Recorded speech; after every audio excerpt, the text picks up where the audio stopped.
Bonjour et bienvenue dans cette nouvelle présentation de logiciel. Dans cette présentation, je vais vous parler du dictionnaire de japonais Tagai ni Shizo. Mon japonais n'est pas super bon, donc c'est un logiciel, enfin un dictionnaire qui utilise des bases de données open source, hein, GMDIC, enfin voilà, qui utilise KanjiDix, enfin, voilà, et qui utilise pas mal de dictionnaires déjà préexistants et qui le met un peu en forme, sous forme d'un dictionnaire, voilà, avec une interface graphique, hein, parce que les dictionnaires dont j'ai parlé ici, c'est juste des bases de données, donc il y a toutes ces bases de données où il y a des milliers de kanji, enfin il y a plein de choses, hein, c'est une immense base de données, et ça vous permet de pouvoir faire rapidement des recherches en japonais. Donc ici j'ai tapé bateau, vous voyez ici ça met bateau, hein, tout simplement bateau, navire de base.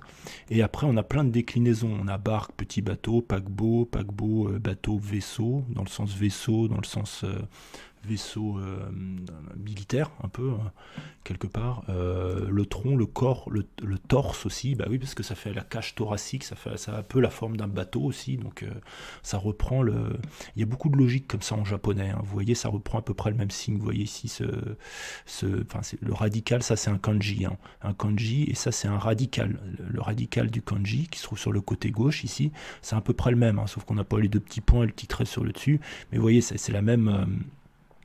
il y a beaucoup de similitudes comme ça, hein, entre les mots, ça permet de se repérer, parce qu'il y en a des milliers à apprendre, donc bon, faut mieux avoir des points de repère. Vous voyez ici encore bateau, navire, hein, mais peut-être dans un sens un peu différent, peu profond, voilà, avec peu de profondeur, ouais, ça dépend, voilà. Des fois il y a des mots, ça va vouloir dire le même mot en français, ça va être bateau, ça va être paquebot, mais il va y avoir des nuances en japonais parce que le Japon, je sais pas, c'est un territoire entouré d'eau, donc ils mettent plus de spécificité dans les bateaux parce que c'est...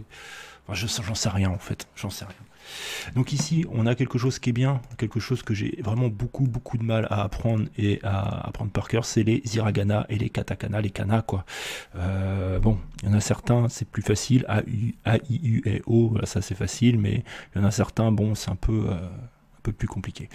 Voilà, on peut mettre aussi les katakana, donc les hiragana, c'est pour le japonais, pour les mots en japonais. Hein, avec les kanji, utilisé avec les kanji. Ça peut aussi être utilisé dans des particules pour lier des mots entre eux dans les phrases, voilà. Et les katakana, c'est pour les mots étrangers ou pour les mots qui sont dérivés du chinois. Hein, parce que le japonais a été énormément influencé, même complètement influencé au niveau de son écriture par le chinois, parce qu'au début, ils écrivaient pas les japonais. En 700 après Jésus-Christ, dans 400, 700, enfin au tout début du Japon, c'était qu'une langue parlée, le japonais. Et donc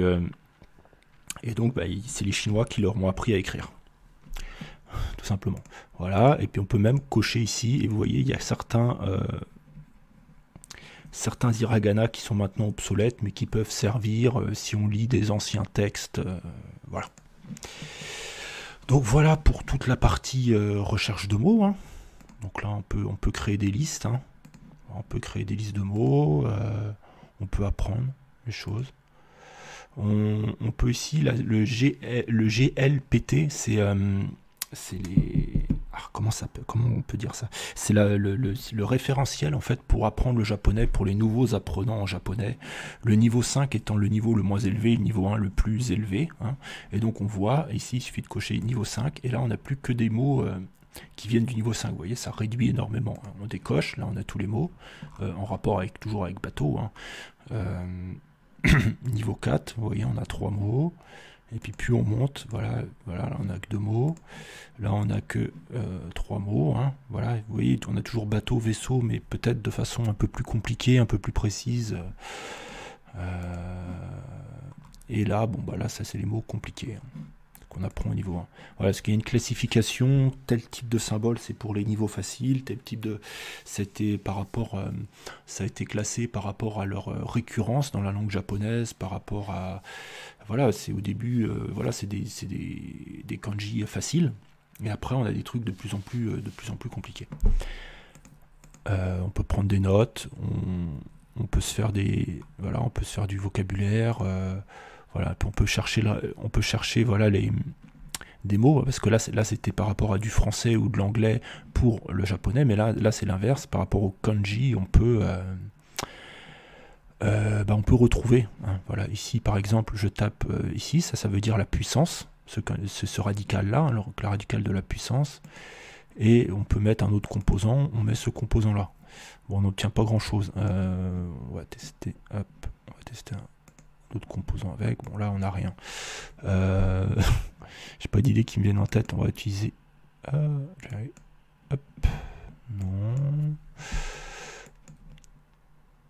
Ah oui, mais je suis toujours avec bateau, c'est pour ça, maintenant. Voilà, donc ici, j'ai cliqué sur la petite gomme, ici, pour supprimer le mot. Hein, et là, bon, là, on va avoir quelque chose, parce que j'étais bloqué dans bateau. Voilà, faut débloquer ici, hein, faut faire attention. Faut pas faire comme moi, faut penser à débloquer le mot ici, parce que sinon, on trouve plus rien. Donc, Ito, Jin, qui veut dire la personne, l'être humain. Voilà, ça peut être utilisé comme pour dire les Français, les personnes françaises. De nationalité française, Filian Sojin. Et je sais pas, on va mettre ça. Ça, c'est un autre radical qui veut dire la même chose. Donc là, on va peut-être pas avoir grand-chose si... parce que ça, en fait, ça, c'est le kanji en lui-même, et ça, c'est le radical plus petit, justement. Des fois, il peut y avoir des déclinaisons qui sont pas dessinées de la même façon. Et vous voyez, ici, on a fabriqué, parce que une chose peut être fabriquée par une personne. Ça me rappelle un cours de Julien Fontanier, d'ailleurs je vous invite à le regarder, sur l'écriture des kanji. Des ganja, non, ganja c'est autre chose, ça n'a rien à voir.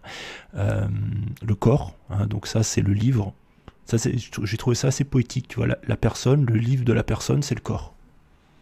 J'ai trouvé ça beau, résider, la personne... Ça peut être le pays si c'est encadré, ça. Donc oui, résider, vivre, habiter. Alors, il y a une certaine logique. Hein. Il y a Shigoto, le travail. Non, ça c'est pas le travail Shigoto. Il y a peut-être plusieurs façons de dire travail. Là, c'est Talaku. Non, c'est pas le même type de travail. Mais normalement, le travail, l'emploi salarié, le travail c'est Shigoto. Vous voyez, commodité, facilité, les dettes, voilà. Toujours par rapport à la personne, parce que c'est une personne qui est endettée. Bon, bah là, ça n'a aucun rapport avec la personne, mais il y a quand même une blessure. Une blessure, c'est lié à la personne. Être accompagné, c'est être accompagné par une personne, dépendant d'une personne. Encourager une personne. Voilà, il y a toujours le radical de la personne. Donc voilà, c'est tout pour ce petit logiciel. Hein. Bon, il y a beaucoup plus de choses. Hein. J'en fais un survol très rapide parce que bon, je ne l'ai pas trop utilisé, hein, pour être honnête. Mais bon, voilà, on peut se créer des flashcards. Ça peut aider aussi à apprendre le japonais. Et puis à chaque fois qu'on a une interrogation, on peut chercher dedans. Alors il y a des add-ons, j'en parlerai dans une autre vidéo. Il y a des add-ons à Firefox et à Chrome qui permettent de faire les choses plus simplement qu'on a l'habitude de lire sur Internet, hein, plutôt que de rouvrir. Parce que ça fait toujours un logiciel en plus. Alors que si on a directement l'add-on dans le navigateur, bah, ça permet justement directement de pouvoir faire la recherche au fur et à mesure. Moi je m'en sers parce que je ne sais pas lire le japonais encore, et donc du coup bah, je passe la souris devant un mot comme ça, et ça me met bah, un peu comme, je sais pas si on l'a là, non mais voilà, comme j'avais ici. Je passe juste la souris ici, puis du coup là ici on a plusieurs exemples de kanji. Dans les add-ons de Chrome et de Firefox, on a des mots en anglais. Non, c'est en anglais par contre, hein, j'ai pas trouvé en français. Donc voilà, merci beaucoup d'avoir regardé cette vidéo. Je ferai beaucoup d'autres vidéos de ce type-là, un peu improvisé comme ça, pour parler de plein de logiciels, juste pour en parler, parce que je pense que ça peut déclencher l'envie à certaines personnes qui s'intéressent au japonais de pouvoir trouver un outil qu'ils ne connaissaient pas forcément.